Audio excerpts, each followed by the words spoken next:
So I think I have a couple of comments on what's happened.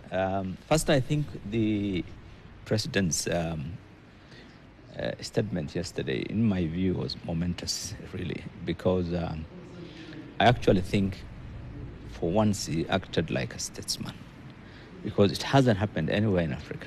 You don't climb down that, that kind of situation. It hasn't.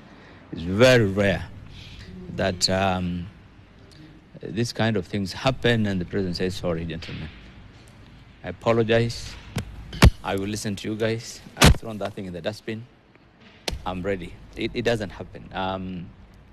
Because in the African culture, we find it as a weakness when a leader, climbs down. Mm-hmm. It's and I'm sure even now there are some who must be saying, what's this guy doing? I think it was very important that he did this, and it's because we have always talked about on this table the issue of leadership, and the challenge in this country is about leadership and governance. It's really nothing else. Whether we talk about the economy or development or whatever it is, that is the main issue that we have had, that challenge. And so I think whatever the circumstances that led to that, I think that people have argued what could have changed. Is it the Muzungus who have put pressure, or is it the MPs who went there crying they can no longer go home? Or is it the reality on the ground? But whatever the circumstances, I think it was a very good decision. Two, I think we have a nation that took so many years to build. It's easy to build and it's easy to bring it down. One day's demonstration that happened the other day, if you go to CBD, it looks like 1982. I don't know whether any of you have visited CBD. It's in chaos. So many businesses have been looted and destroyed completely. You wake up in the morning, your premises. It's all the way from Luthuli going to the city center. There's no shop that has not been looted. And I think, so that's why in my view, there seems to have been two groups. When there's a protest, I don't know whether you guys have ever been involved in protests. I have been.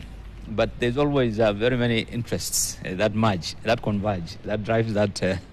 There are those who are genuinely concerned about the bill and the taxes, and nothing more. They just want that bill thrown in the dustbin. And there are others who have a bond to, with the president. Right. They want him to go. They don't want him. There are many interests. That's why even after he gives in and all those things and the bill is thrown in the dustbin, there's still people who are saying we are going to march to State House today. So I think in the context from what we have seen in many countries in Africa and the Middle East, it's risky to escalate this thing further than this, and the people who are marching to State House, I think if this thing continues, it might lead to anarchy, and it's not very easy to control. Police were not able to control crowds across the country. You've seen what happened.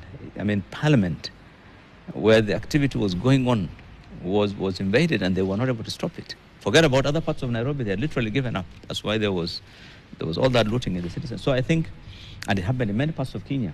So I think it's easy for someone for me and others, who are not affected probably by but if your house is attacked today, in the morning you wake up and the guys are at your door, and they've looted and they're destroying your cars, you'll be crying out for security.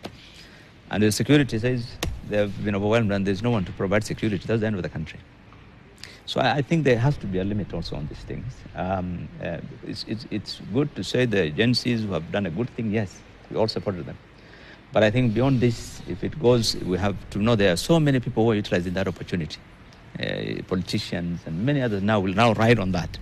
And the situation might get out of hand. But I think I want to conclude by saying I think the issue of leadership governance is now in spotlight. What Kenyans are complaining about is not, I agree with Prof, it's not just about the finance bill.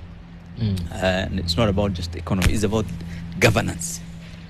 Yes, it's time for the president to say he doesn't want to see these little fellows around him who are driving around in opulence and, really lack of humility completely, ministers.